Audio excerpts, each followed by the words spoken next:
official के audio पर जाएंगे, बट सबसे पहले आप चैनल को सब्सक्राइब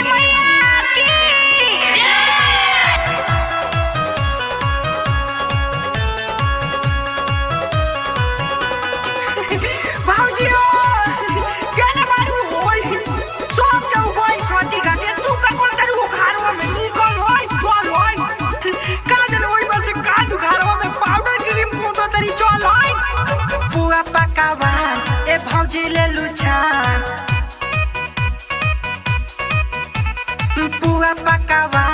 ए भौजी ले लुछान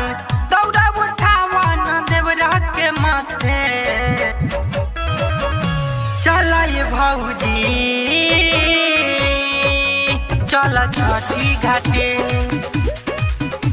चल ये भौजी चल छठी घाटे ओही बरे से तू लेट पहले बड़ू गांव के डेरे लोग गई जाके छोटी माई तो जो गई छे काली रहनु तो बैठिए तू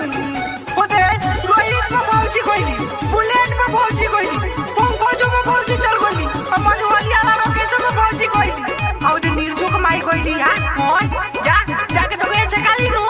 तो तू का झगड़ा करत रहिए जा जल्दी से ये भौजी पे नील सड़िया कोसी भराइया बड़ी हदियरिया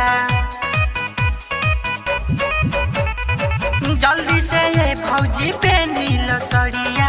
कोसी भराइया बड़ी हदियरिया देखो ना सब लोग जाता हो बाटे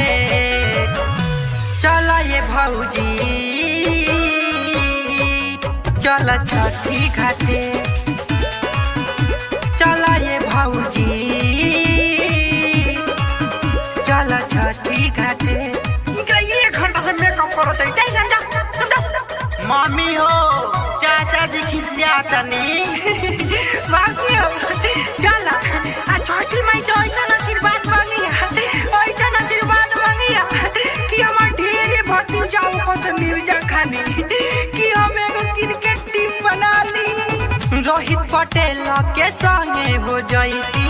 कृष्णा जय के संग पड़ाका उड़ैती रोहित पटेल के संगे हो जईती कृष्णा जय के संग पड़ाका उड़ैती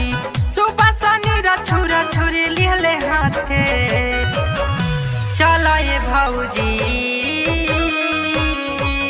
चल छठी घाट